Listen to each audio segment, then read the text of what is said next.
Hi hello ನಮಸ್ಕಾರ ಎಲ್ಲರಿಗೂ welcome back my YouTube channel.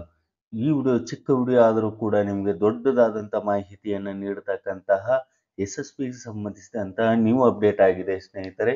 ಈ ವಿಡಿಯೋದಲ್ಲಿ ಪೋಸ್ಟ್ ಮೆಟ್ರಿಕ್ಗೆ ಸಂಬಂಧಿಸಿದ ಹಾಗೆ ಡೇಟ್ ಈಗಾಗಲೇ ಎಕ್ಸ್ಟೆಂಡ್ ಮಾಡಿ ಆದೇಶವನ್ನು ಹೊರಡಿಸಿದ್ದಾರೆ. ಯಾವ ಡೇಟ್ನವರೆಗೂ ಕೂಡ ಎಕ್ಸ್ಟೆಂಡ್ ಮಾಡಿದ್ದಾರೆ ಅಂತ ನಾನು ಈ ವಿಡಿಯೋದಲ್ಲಿ ತಿಳಿಸ್ಕೊಡ್ತಾ ಇದ್ದೀನಿ. ಅದಕ್ಕೂ ಮುಂಚೆ ಯಾರೆಲ್ಲ ಇದೇ ಮೊದಲು ನನ್ನ ಯೂಟ್ಯೂಬ್ ಚಾನಲ್ ಅನ್ನು ನೋಡ್ತಾ ಇದ್ರೆ ದಯವಿಟ್ಟು ಸಬ್ಸ್ಕ್ರೈಬ್ ಮಾಡಿಕೊಂಡು ಪಕ್ಕದಲ್ಲಿ ಕಾಣುವ ಬೆಲ್ ಬಟನ್ ಮೇಲೆ ಕ್ಲಿಕ್ ಮಾಡಿ ಆಲ್ ಅಂತ ಸೆಲೆಕ್ಟ್ ಮಾಡ್ಕೊಳ್ಳಿ. ಸಾಕಷ್ಟು ವಿದ್ಯಾರ್ಥಿಗಳು ಪೋಸ್ಟ್ ಮೆಟ್ರಿಕ್ ಅಲ್ಲಿ ಓದ್ತಿರ್ತಕ್ಕಂಥ ವಿದ್ಯಾರ್ಥಿಗಳು ಸಾಕಷ್ಟು ಮೆಸೇಜ್ ಮಾಡ್ತಾ ಇದ್ರಿ, ಸರ್ ನಂದು caste income certificate last date ಆಗಿದೆ, ಹೇಗೆ ಅಪ್ಡೇಟ್ ಮಾಡುವುದು, ಲಾಸ್ಟ್ ಡೇಟ್ 30/11/2024 ಇದೆ, ಮತ್ತೆ ನಮ್ದು ಕೆಲವೊಂದು ಕಾಲೇಜ್ ಡೀಟೇಲ್ಸ್ ಅಪ್ಡೇಟ್ ಆಗಿಲ್ಲ, ಅದನ್ನ ಯಾವ ರೀತಿ ಅಪ್ಡೇಟ್ ಮಾಡ್ಕೊಳ್ಳೋದು, ನಮ್ B.Ed ಅಭ್ಯರ್ಥಿಗಳು ಈಗ ಅಡ್ಮಿಷನ್ ಮಾಡಿಸಿದ್ವಿ, ರಿಸಲ್ಟ್ ಬಂದಿಲ್ಲ, ಈ ತರ ಸಾಕಷ್ಟು ನಾನಾ ತರಗಳ ಮೆಸೇಜ್ಗಳನ್ನು ಮಾಡ್ತಾ ಇದ್ರಿ.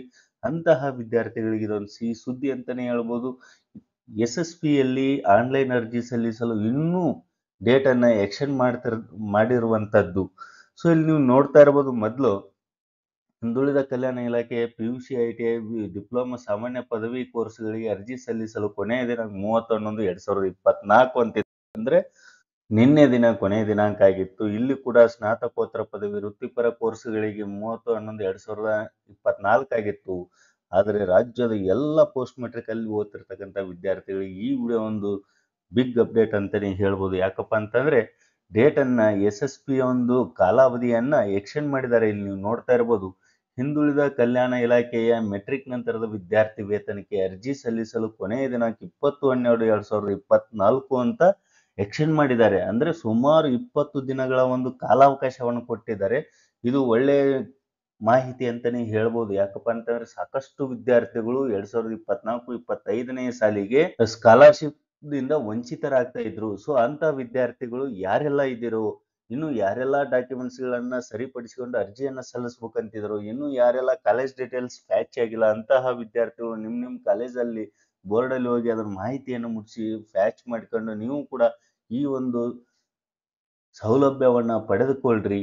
ಮತ್ತು ಇದು ಅಷ್ಟೇ ಅಲ್ಲದೇನೆ ಸ್ನಾತಕೋತ್ತರ ಆಗಿರ್ಬೋದು, ವೃತ್ತಿಪರ ಕೋರ್ಸ್ ಅಷ್ಟೇ ಅಲ್ಲದೇನೆ ಮತ್ತಿಲ್ಲಿ ತಾಂತ್ರಿಕ ಶಿಕ್ಷಣ ಇಲಾಖೆಯ ಮೆಟ್ರಿಕ್ ನಂತರ ವಿದ್ಯಾರ್ಥಿಗಳು ಕೂಡ ಡಿಸೆಂಬರ್ 31ರವರೆಗೂ ಕೂಡ ಅವರಿಗೆ ಲಾಸ್ಟ್ ಡೇಟ್ ಎಕ್ಸ್ಟೆಂಡ್ ಮಾಡಿದ್ದಾರೆ.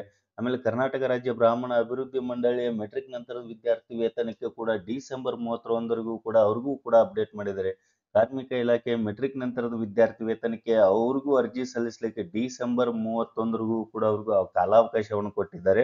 ಅಲ್ಪಸಂಖ್ಯಾತರ ಕಲ್ಯಾಣ ಇಲಾಖೆ ಮೆಟ್ರಿಕ್ ನಂತರದ ವಿದ್ಯಾರ್ಥಿ ವೇತನಕ್ಕೆ ಅರ್ಜಿ ಸಲ್ಲಿಸಲು ಕೂಡ ಅವ್ರಿಗೂ ಕೂಡ ಡಿಸೆಂಬರ್ 31ನೇ ತಾರೀಕಿನವರೆಗೂ ಇದೆ. ಕೃಷಿ ಇಲಾಖೆಯ ಮೆಟ್ರಿಕ್ ನಂತರದ ವಿದ್ಯಾರ್ಥಿ ವೇತನಕ್ಕೆ ಅರ್ಜಿ ಸಲ್ಲಿಸಲು ಅವರಿಗೆ ಜನವರಿ 31ರವರೆಗೂ ಕೂಡ ಕಾಲಾವಕಾಶವನ್ನು ಕೊಟ್ಟಿದ್ದಾರೆ. ಎಲ್ಲ ಇಲಾಖೆಯ ಎಲ್ಲ ಒಂದು ತರದ ವೃತ್ತಿಪರ ಮತ್ತು ಸ್ನಾತಕೋತ್ತರ ಪದವಿಯಲ್ಲಿ ಓದ್ತಿರ್ತಕ್ಕಂತಹ ಅಭ್ಯರ್ಥಿಗಳಿಗೆ ಡೇಟ್ ಅನ್ನ ಡಿಸೆಂಬರು ಜನವರಿವರೆಗೂ ಕೂಡ ಎಕ್ಸ್ಟೆಂಡ್ ಮಾಡಿದ್ದಾರೆ. ಈ ವಿಡಿಯೋ ನಿಮ್ಗೆ ಇಷ್ಟ ಆಗಿದ್ರೆ ದಯವಿಟ್ಟು ಲೈಕ್ ಮಾಡಿ, ಶೇರ್ ಮಾಡಿ, ಹಾಗೆ ಸಬ್ಸ್ಕ್ರೈಬ್ ಮಾಡಿ ಅಂತ ಹೇಳ್ತಾ ಎಲ್ಲರಿಗೂ ವಂದನೆಗಳು.